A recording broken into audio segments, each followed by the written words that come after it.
morning sa ating lahat mga kaibigan.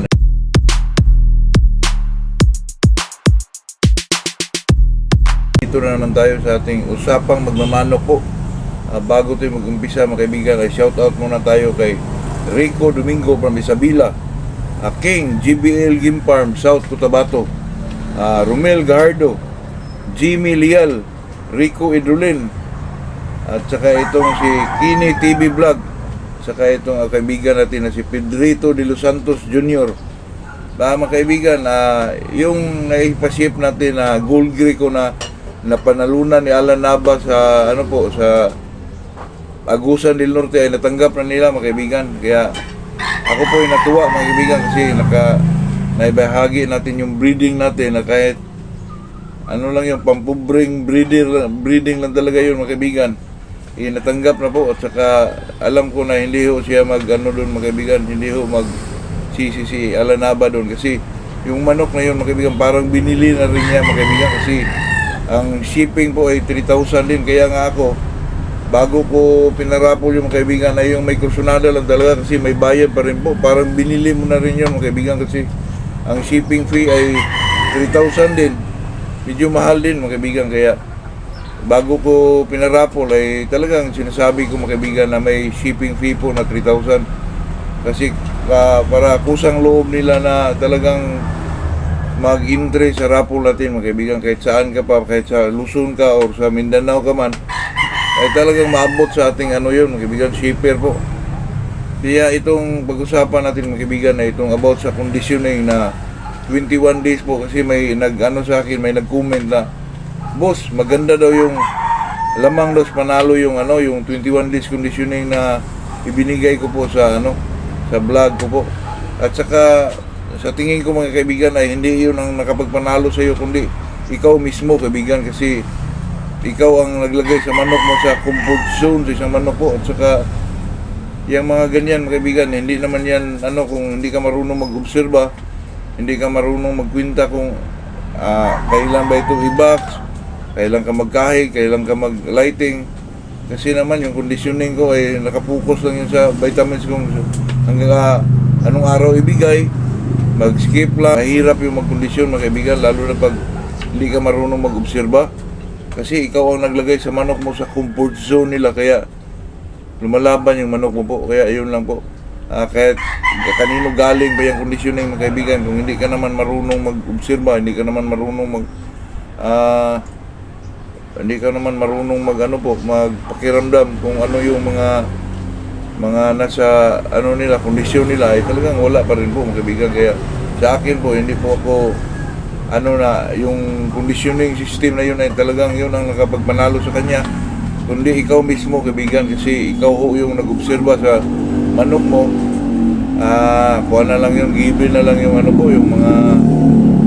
yung mga kahig, yung lighting ka, yung mag-box ka, ikaw na lang mismo ang doon mga kaibigan. Ikaw na lang mismo ang medyo parang kasi yung 21 days conditioning natin mga kaibigan, parang gabay lang yun po. Pero ikaw talaga ang magpagod dyan, ikaw talaga ang talagang mag-obserba, ikaw talaga ang tinitingnan mo talaga ang kondisyon ng isang manok, sitwasyon niya. Kasi pag wala ka dyan mga kaibigan, talaga mag-off yung manok mo, medyo magtaka ka, walang palo, gano'n. Kaya nanalo yung manok mo dahil sa iyo po. Ikaw ang nagdala ng panalo nung pamanok mo po sa conditioning na ginagamit mo. At saka ikaw talaga mismo kasi pag tayo naman, pag mag-kondisyon tayo, ay tayo talaga ang medyo pinakiramdaman natin yung kung ano man yung naramdaman ng isang manok. Alam mo na, yung manok natin hindi naman yung magsalita. At saka pero nakatulong yung mga vitamins doon mga kaibigan, kahit mga bubring vitamins na yung mga kaibigan. Palagi sa inerbong bituin lang tayo palagi po. Talagang ganun po kasi yung mga tablitang yun ay hindi na tayo hindi pa matrabaho mga kaibigan kung yun ang gamitin mo. Kasi pag with feeding po ay talagang magbalat ka, mag-soak ka ng pagkain, tapos marami pang mahalo, hindi mo pa alam yung iba mga kaibigan, lalo na sa mga paghalo ng karne. Naku mga kaibigan, ang iba doon basta karne lang. Ang pinakamaganda doon mga kaibigan ay magpabuhil ka ng karne pero 2 cubes lang po. Dalawang cubes na napakaliit lang, kaibigan, dalawa lang. At saka yung nakita ko yun sa mga conditioning kaibigan na puting itlog. Ang daming nilagay po. Pero sa akin kaibigan ay tatlong cubes lang ng itlog. Yung puti sa itlog kaibigan, tatlo lang po. At saka kung sa karne naman, 2 cubes lang, ganun lang kaibigan. Kasi kaya sa ano ko ay matrabaho po yung with feeding po. Lalo na pag hindi ka marunong kaibigan, lalo na nung paano ka magbigay ng skim milk, kung gaano karami, kasi pag subrahan mo yung kaibigan, medyo magtatay po yung yung manok po. Parang LBM ba mga kaibigan? Pag medyo maramihan mo ng skim milk po. Kaya napakakunti lang mga kaibigan kung magbigay ka ng mga gatas, ganun. Mas maganda kung fresh milk mga kaibigan, totoo yan. At saka yung mga halo doon na yung tinatawag nila mga yogurt, kung paano, kung saan ilagay, kasi ang yogurt mga kaibigan, pag ka ng with feeding po ay ilagay mo yun sa pagkatapos na lahat na nailagay mo doon sa pinaka yun ang pinakahuling ilagay mo mga kaibigan, tapos anuhan mo ng yung honey mga kaibigan, na true droppers mga kaibigan. Naku, grabe, suyupin talaga yung mga ordinary yogurt lang. Napakaganda sa manok yun mga kaibigan. Makita niyo po, talagang suyupin sa manok mga kaibigan. Isang kutsarita lang po, tapos lagyan mo ng honey na naka-con sa dropper mga kaibigan. Ay makikita mo yung manok mga kaibigan, totoo yan. Grabe, kumakain mo.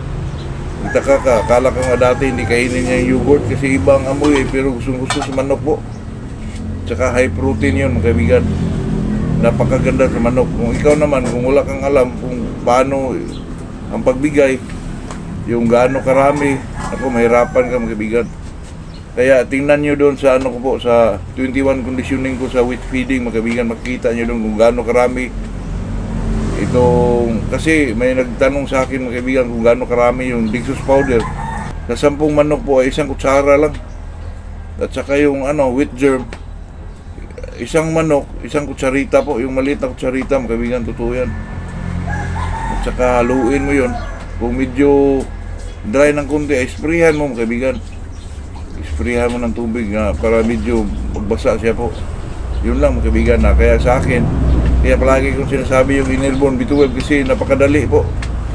Napakadali pong gawin. At saka hindi po siya mga kaibigan, hindi po siya magtrabaho po. Kaya yun lang kaibigan, good morning sa ating lahat po.